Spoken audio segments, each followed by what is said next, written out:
வணக்க மக்களே, நம்மளோட சீக்வன்ஸ் ஆஃப் த போர்டு எக்ஸாம்ஸ்ல எப்படி சென்டம் ஸ்கோர் பண்றதுன்ற சீக்வன்ஸ்ல இன்னைக்கு பிசிக்ஸ் அப்படின்ற சப்ஜெக்ட் வந்து எப்படி நம்ம வந்து சென்டம் கிராண்ட் பண்ண முடியும். ஸோ அது எப்படின்றத ஃபேக்டர்ஸ் வந்து நம்ம இந்த வீடியோவில் பார்க்க போகிறோம். ஸோ வித்தவுட் எனி டிலே வாங்க வீடியோக்குள்ள போகலாம்.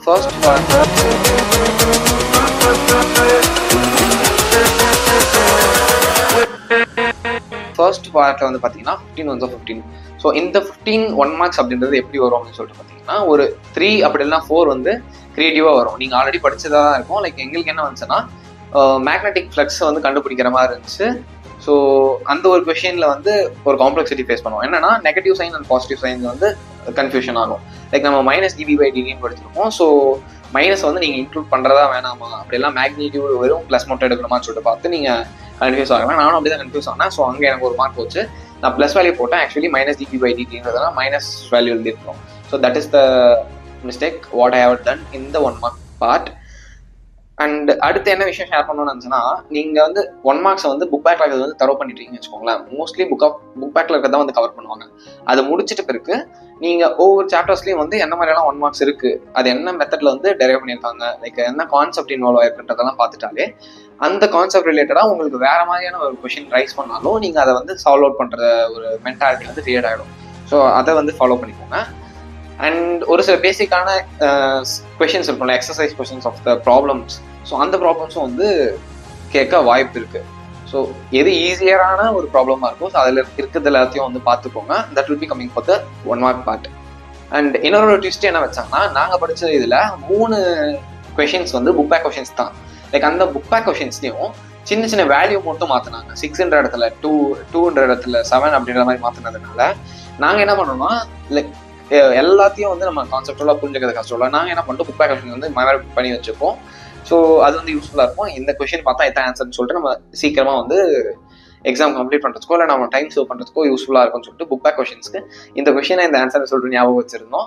பட் என்ன ஃபன் நடந்துச்சுன்னா, அந்த மாதிரி 3 கொஷின் கொடுத்துருந்தாங்க. 2 கொஷினில் நான் ஐடென்டிஃபை பண்ணேன், எங்களை இங்கே வந்து 2n π சம்திங் வரும். ஸோ அந்த இடத்துல வந்து 4 வந்திருக்கு அப்படின்னு சொல்லிட்டு நான் அதுக்கு அக்கார்டிங்லி வந்து ஒர்க் பண்ணி சால்வ் பண்ணி 1 mark எழுதியாச்சு. ஸோ மற்ற 2ல் இன்னொன்று வந்து கண்டுபிடிச்சிட்டேன்.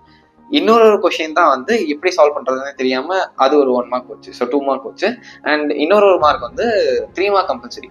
ஸோ அந்த 3 mark கம்பல்சரியில் வந்து ஒரு மார்க் லாஸ் ஆச்சு. ஸோ 97 வந்து நான் ஸ்கோர் பண்ணேன்.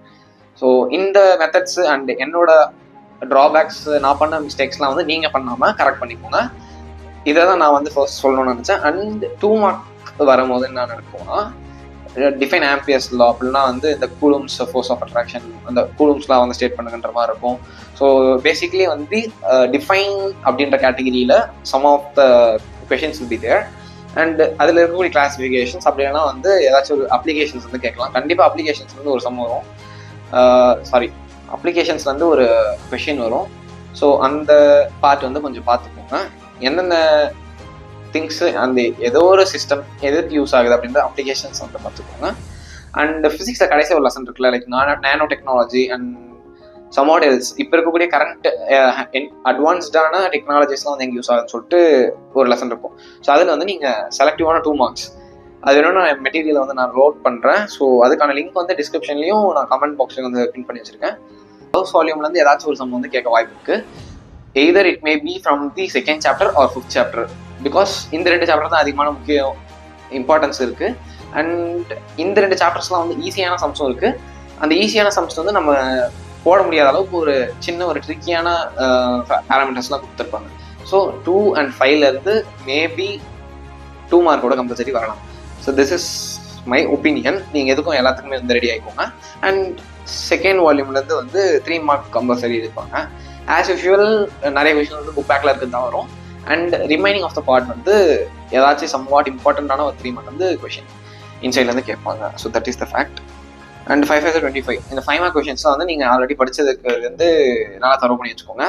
அண்ட் ஈக்குவேஷன்ஸ்லாம் வந்து நீங்கள் கரெக்டாக எழுதிடணும். அதுக்கு முன்னாடி இருக்கக்கூடிய இன்ட்ரடக்ஷன் அப்படின்னா வந்து இந்த ப்ராசஸ் மூலமா இந்த ஈக்குவேஷன் எப்படி மாறுது, மாடிஃபை ஆகுது அப்படின்ற மாதிரியான கண்டென்ட்ஸ்லாம் வந்து நீங்கள் ஓன் வேர்ட்ஸில் கூட எழுதிக்கலாம். That doesn't matter.